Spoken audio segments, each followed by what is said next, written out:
has the least carbohydrates? This roll of bread, this bowl of rice, or this can of soda? It's a trick question. Although they may differ in fats, vitamins, and other nutritional content, when it comes to carbs, they're pretty much the same.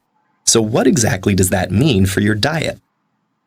First of all, carbohydrate is the nutritional category for sugars and molecules that your body breaks down to make sugars.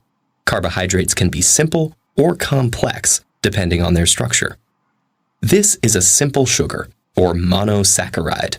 Glucose, fructose, and galactose are all simple sugars. Link two of them together, and you've got a disaccharide, lactose, maltose, or sucrose. Complex carbohydrates, on the other hand, have 3 or more simple sugars strung together.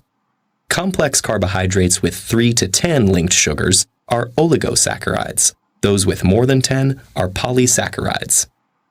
During digestion, your body breaks down those complex carbohydrates into their monosaccharide building blocks, which your cells can use for energy. So when you eat any carbohydrate-rich food, the sugar level in your blood, normally about a teaspoon, goes up. But your digestive tract doesn't respond to all carbohydrates the same. Consider starch and fiber, both polysaccharides, both derived from plants, both composed of hundreds to thousands of monosaccharides joined together.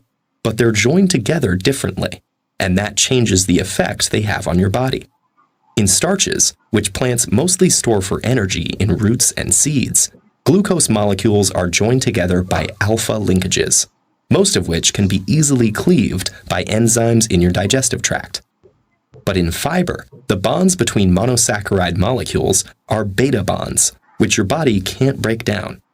Fiber can also trap some starches, preventing them from being cleaved, resulting in something called resistant starch.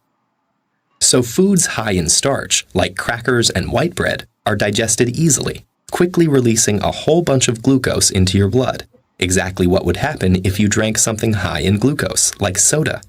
These foods have a high glycemic index, the amount that a particular food raises the sugar level in your blood. Soda and white bread have a similar glycemic index because they have a similar effect on your blood sugar.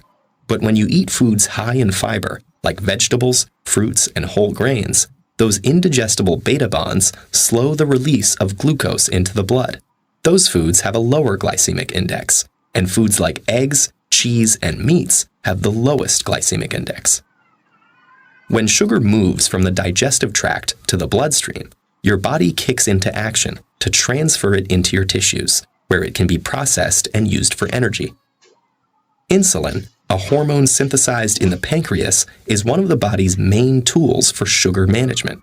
When you eat and your blood sugar rises, insulin is secreted into the blood.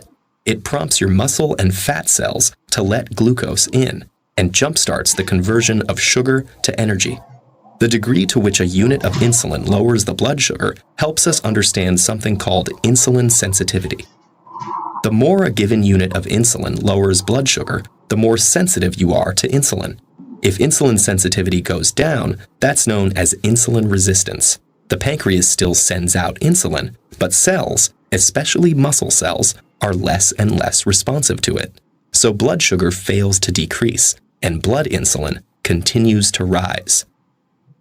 Chronically consuming a lot of carbohydrates may lead to insulin resistance, and many scientists believe that insulin resistance leads to a serious condition called metabolic syndrome.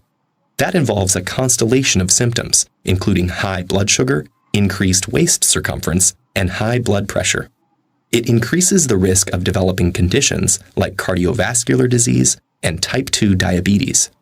And its prevalence is rapidly increasing all over the world.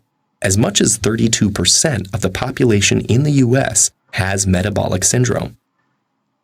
So let's get back to your diet. Whether your food tastes sweet or not, sugar is sugar, and too many carbs can be a problem.